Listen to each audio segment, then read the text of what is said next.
We want to get the Republican perspective now on foreign policy challenges in the Middle East and growing economic problems here at home. We're joined by Senator Lindsey Graham, who comes to us from his home state of South Carolina. Senator, let's start with Admiral Mullen's flat statement this week that Pakistani intelligence supported the insurgents who attacked U.S. installations in Afghanistan. Now, at the hearing where he said it, you said we are on a collision course with Pakistan. Question, what should we do?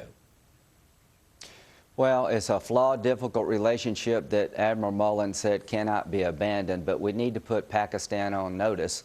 You know, they help us with al-Qaeda targets in Afghanistan, Pakistan. They openly support the Haqqani network, who has safe havens in Pakistan to attack our troops in Afghanistan and go after the Afghan government. They provide aid and comfort to the Taliban. We should reconfigure the assistance to Pakistan. In a markup that I was a ranking member of, no longer are we designating an amount of aid to Pakistan. We're going to have a more transactional relationship. But here's the key. Secretary Panetta said the idea of Pakistan intelligence agencies supporting terrorism as a national strategy needs to come to an end. It destabilizes Afghanistan. They're killing American soldiers. If they continue to embrace terrorism as a part of their national strategy, we're going to have to put all options on the table, including defending our troops. No. That's a pretty stunning statement, sir, by one of the top foreign policy voices. When you say all options on the table, you're talking about military action against whom? I am saying that we know the Haqqani network operates with impunity inside of Pakistan in a town called Miram Shah. Admiral Mullen and Secretary Panetta are right that the ISI, the intelligence agency in Pakistan, assist them directly and indirectly. They do some good things with us against al-Qaeda. They have to choose. What drives this? Pakistan believes we're leaving Afghanistan. They're betting the Taliban will come back. The Pakistan military lives like kings within Pakistan. A democracy in Afghanistan is a threat to Pakistan military control in their own mind.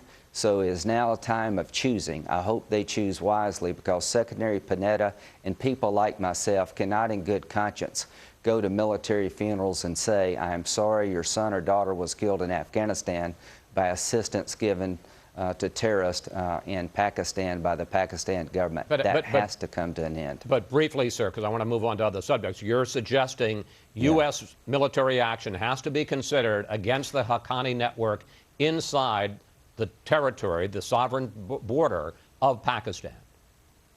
I am saying that the sovereign nation of Pakistan is engaging in hostile acts against the United States and our ally Afghanistan. That must cease.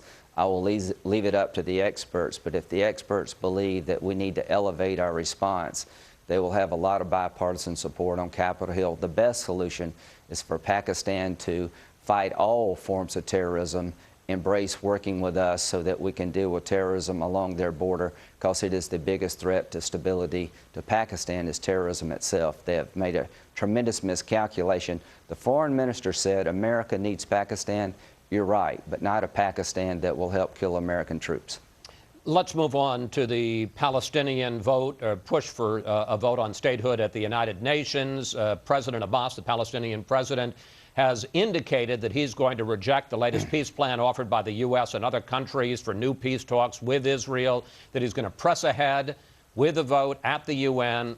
What can and should the U.S. do about that?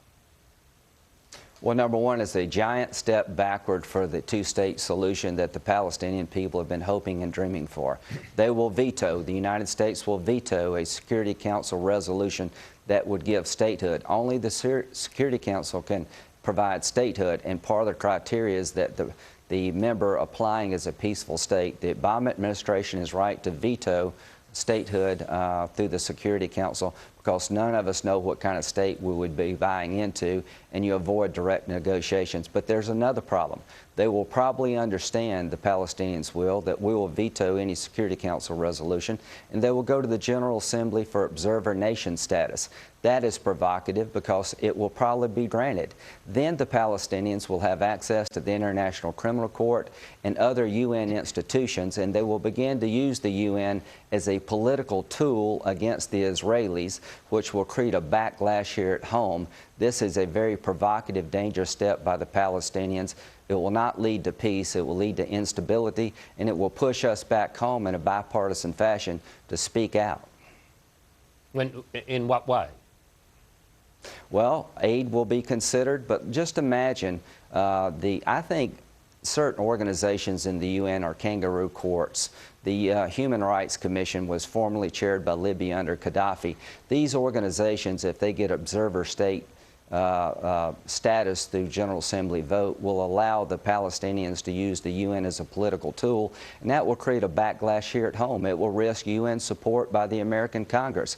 If they go down the road of forming a government with Hamas, Fatah and Hamas government. Hamas is a terrorist organization. That will end U.S. help to the Palestinian people, because the day they form a government where Hamas is a meaningful player, unrepentant Hamas, that ends assistance, making the world much more dangerous. Let's turn to the economy. You just heard my conversation with White House senior advisor David Plouffe.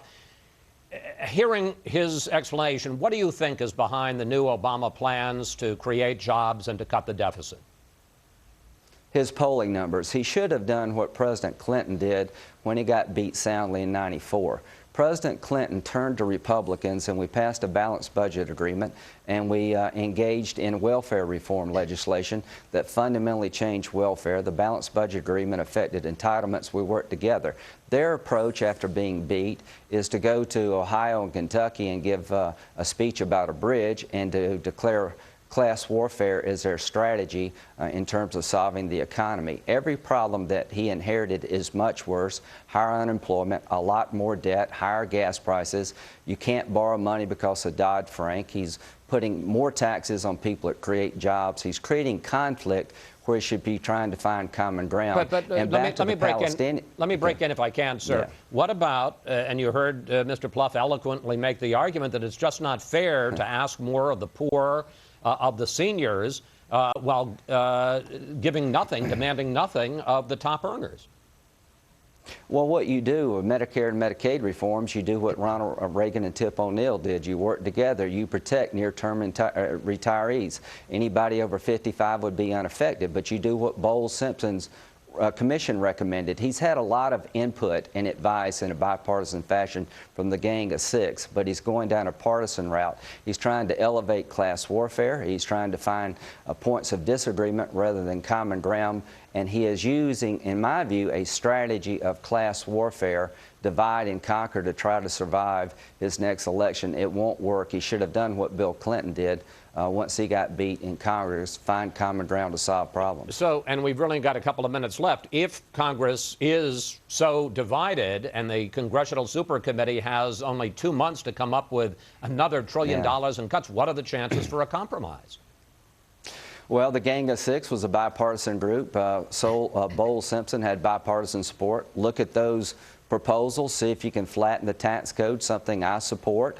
Lower rates, flatten the tax code, do entitlement reform in a way that doesn't hurt near-term retirees, and get our fiscal house in order. At the end of the day, if this commission fails, there's a trigger cutting defense by $600 billion if they can't perform their job. I will introduce legislation, Chris, that will protect the Defense Department from devastating cuts. Leon Panetta said when I asked him, if you take $600 billion out of defense on top of what we're already trying to do, you will be shooting the country in the head. I want an across-the-board cut as a trigger, the whole government being on the table with a 5% reduction for the whole government, and cut our pay by 10% rather than devastating the Defense Department. I hope the Super Committee works, but if it fails, let's don't destroy the Defense Department. Couple of last questions for you, sir. As I discussed with David Plouffe, you're in danger up on Capitol Hill of letting the government run out of money again, the danger of a shutdown, no continuing resolution.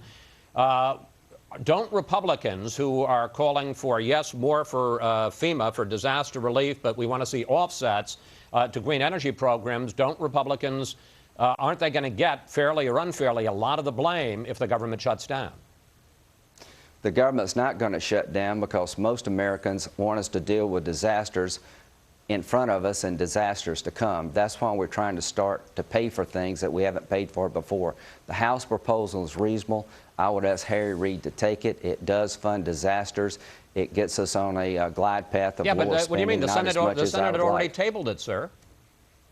Well, I'll tell you, come up with a proposal of your own that reduces the effect of additional spending. We can't borrow money every time something bad goes wrong in America. Are you able to borrow money every time something bad goes with your business or your family? You have to have priorities. That's something we don't seem to accept up here. The House version says that a disaster has to be dealt with. We're going to help people who've been affected by disasters, but we're going to start cutting the government in other places where the money is not so important. So I support the idea of paying for this. And finally, sir, we've got about 30 seconds left. 2012, you said that this, in terms of the presidency, is the GOP's race election to lose. You've got Rick Perry, the front-runner, stumbling. You've got a lot of conservatives who aren't satisfied with Mitt Romney. You've got Herman Cain winning the Florida straw poll yesterday. Are you worried about disarray in the Republican race for president? The best thing we got going for us is Obama policies that won't work and never going to work, and he seems to be unwilling to change. It is our race to lose. We need to make sure we produce a candidate who can beat President Obama, and things are so much worse in the last 3 years going into the 4th year. I think it most definitely is ours to lose. This vetting of candidates, it is a tough process. I'm proud of our candidates. I think the whole debate has been good, and they're going to get stronger over time. We can't afford 4 more years of policies that are going to keep us in perpetual high unemployment. And the Obama administration's picking on Israel a year and a half ago about East Jerusalem settlement, saying that Israel was the problem, started this whole unraveling of the peace process. Senator Graham, I'm going to have to leave it there. I want to thank you so much for joining us, and please come back, sir. Thank you.